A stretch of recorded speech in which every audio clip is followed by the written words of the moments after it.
What's up, basketball sickos? Deuce Mason looking back at what went down in LA last night when the Clippers dominated the Denver Nuggets in game 3 to take a 2-1 series lead. And I try my best not to overreact during this time of the year, but the Clippers have been playing good basketball for a while now. And it's bled in here into this series. Last night's performance was spectacular against the Denver Nuggets. So the Clippers are going one way, and Denver clearly looks like they're going downhill at the moment, right? You've got a coaching change. I think you got guys kind of broken mentally and literally physically. Gordon with the calf issue. You got Michael Porter with the shoulder issue. You got Westbrook, who they are just not even guarding. He played 9 minutes last night. So let's look at what the Clippers did well last night and just how things are going for the Denver Nuggets as they're trying to find a way to claw back in this series. Looking at this in the second quarter, of course, this is when the Clippers are in control at the moment off a second chance opportunity. You've got Kawhi Leonard defending Jokic one-on-one here. And he's going to go to work in the post. But what's crazy right now is just where the Clippers are at defensively.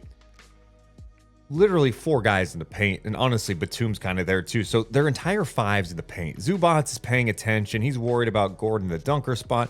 Brown's wide open. Jokic is looking over here to Porter. But look at Dunn is in the great position here. He's there to help, maybe try to get a deflection, and then Westbrook here in the corner. No one even paying attention to him.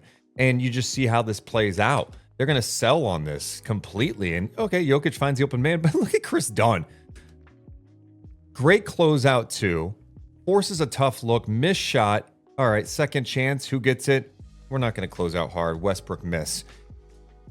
I mean, Jokic in this situation is in such a difficult position, right? Because you've got all 5 guys in the paint. And I know he could pick you apart, but that's the problem with where Denver's at right now.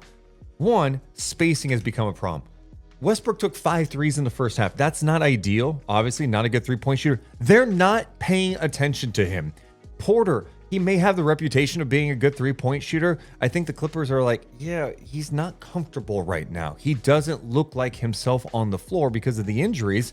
And then even Gordon is not completely himself. So you're showing bodies to Jokic, making sure he doesn't get to his sweet spot so he gets that floater or something like that. I guess Westbrook could have cut here.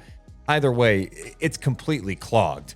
And he makes the right decision by kicking out. But Dunn is such a really talented defender. Great closeout, forcing a missed shot. And that's kind of what Jokic is dealing with right now. We're talking about 5 guys in the paint. Okay, I'm not trying to play Dr. Deuce here, but you can't tell me that Gordon's calf is not an issue. He lacks the explosion here to finish this, you know? I mean, normally he gets this type of deep position, and of course Kawhi plays it well, right? He's being physical and bumping him. But I think Gordon usually can explode over here and finish this. He just doesn't have that same explosiveness coming off that right leg at the moment because of that calf issue. It's a tough shot for him. The Clippers defense has just been legit. And Chris Dunn just making Murray work. Look how much energy Jamal Murray's got to exert before they even get into their offense. They get in the offense with 13 seconds. They're so good at switching everything. And then you feel like Jokic here settles. He's got Zubac on him. Kick it to Russ. He misses everything for 3. And you're just going to live with that if you're the Clippers, right? Again, another example. They're not even guarding Westbrook. And so what it does is just clog everything up with the spacing. And they're not defending Gordon here. They're not even paying attention. They're just going to be focusing on the paint because they know Jokic is the one that can do damage right now. And this type of play lets them off the hook. And now the Clippers are going in transition to try to get their shit. And Kawhi can do that better than anybody. They obviously had more than offensive issues. There's also defensively here, late first half, inbounds play for the Clippers, and it's an easy Zubac jam, and they're just breakdowns galore here. And this is just not the level of engagement and intensity you need when you're trying to win a road playoff game. And let's go back and kind of see where the breakdown occurred for the Denver Nuggets. And look, they executed this perfectly too. Give them credit. And it starts with Chris Dunn, and he cuts through here because Zubac sets a screen on Porter. So Murray is going to cheat off a little bit because he sees, oh, I may have to help, but he realizes, okay, Porter is recovered. But while he does that, Powell sees the opportunity here. Look at that. Powell immediately is going to come around here, curl around. Harden's going to set like a brush screen on Murray. So they switch. Then you got two guys go for the contest. Two guys go for the contest, leaving this man, Zubac, wide open to get a pass. And Powell reads this perfectly, right? Finds him, but the help better be there. Right when you're in this situation, this weak side defender needs to come over and get in the paint. You should see what is happening, be able to read it a little bit here. Instead, Porter's there late. It doesn't matter. Two-hand jam. So that just shows you the breakdowns galore. You get two on the ball here. Wide open man. Late help. Easy flush. That just can't be happening in the playoffs. The Clippers just look more fresh. They've got more energy out there. This play was a complete mess here. Pick and roll situation with Harden. He finds Dunn wide open. Okay, you can live with that. He misses the shot. The second chance opportunity. And then you've got some cross matches. We go in a two-man game. Harden easy path to the basket. But how did that happen? How did that all unfold? Well, it starts with the rebound, okay? And this one, if I'm a Nuggets fan, this annoys the shit out of me. It can't just be Jokic, okay? Just if you're in the paint staring, I don't know what you're trying to accomplish here. And this, again, we're talking about the playoffs. Go get the ball. Be physical. This is just up to Jokic again, who already has so much on his plate in general, dealing with someone as talented as Zubac, as physical as him. No one else is trying to get that board. They're standing around and watching. And so Zubac, he's long, active, just taps it back out. So now you're in a situation where, we got cross matches. Jokic is deflated, going, what the hell am I supposed to do here? Go into a two-man game. Then James Harden's getting downhill. Jokic is out of the paint because he's got to deal with Powell potentially if there's a kick here. And then Harden just gets to his spot, finishes with the left.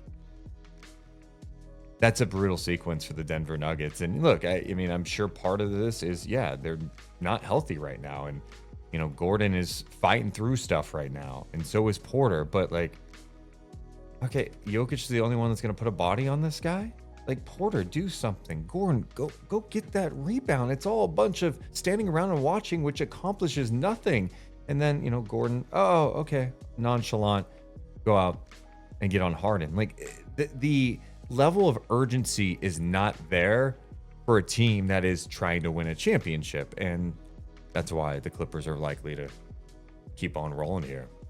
I'm not going to spend this entire video harping on the bad of the Denver Nuggets. We're going to go over some of the good with the Clippers still too, but one more play that just irks you. Of course, Kawhi Leonard's going to draw some double team help here, right? Murray's on him, and you don't want Kawhi to get to a sweet spot. Kawhi does the right decision here by getting off the ball. Oh no. How did he get that back for an open three? Oh, let's watch. This is just a breakdown in communication, and he gives up the ball. Both Murray and Porter leave Kawhi. Yeah, I'm sure they're worried about Powell. Okay, they want to get back over there, but two guys leave, and then they're both like, oh shit, Kawhi's open. You see Murray's body language. He's like, God damn it, man. And that's an open three for Kawhi Leonard. Oh, that execution. Okay, enough dumping on the Nuggets. Let's talk about some good Clipper stuff. We got to start with James Harden. He has just been fantastic. I just love how he's reading the game right now, playing the right way. Look at his ability here. Split the defenders. Oh, yeah, a little pressure. Finds the open man. Pow, bang, three. Just his ability to read the game. Keeps his dribble alive here. The small ball lineup for the Clippers have been sneaky fun. They're really fun defensively. And Harden doesn't panic here. All right. He sees the defense collapse. Looks like he's maybe taking the shot. Last second. Finds Powell. A knockdown three-point shooter. Bang. That is beautiful basketball by James Harden. This is the type of play, James Harden's feeling great. End of the first quarter here. Denver just killing me because it's just so nonchalant. All right, so Harden's just going to dribble things out, right? Clock is winding down. We're at 10. We're at 9. All right, Batum. All right, I'll pop out for 3. You should not be able to have a behind the back pass that leads to an open three at the end of a quarter in a playoff game. That should not be able to happen. But of course, James Harden, there's nothing wrong with it, right? Because he's in a great spot. He sees Batum relocate. No one is by him because Westbrook is down over here next to Simmons. They're playing off Derrick Jones Jr. And then Batum. Oh, here's a little flyby. I'll give you a little pump. Step into a three right at the end of the quarter. That one hurts. That one hurts. But great stuff from James Harden. Here's another end of quarter situation for the Clippers. End of the third quarter. They're up by 17 at this point. This is just nasty stuff from James Harden. And the Nuggets go ahead, put 2 on the ball here. Brown comes over. But look at him bring that dribble low. Brings that dribble low to split defenders. And then the kick out to Batum. Catch and shoot 3. Oh, my goodness. Batum was spectacular on both ends last night.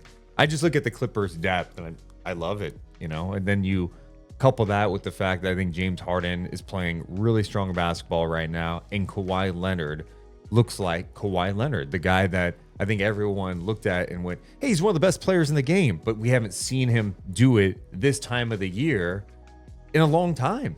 And so when you have all of those things, plus Zubac's development, it's turned into like an all NBA caliber player. This team is all of a sudden in the Western Conference contender conversation. Now, if they advance and have to take on OKC, that series could be insane.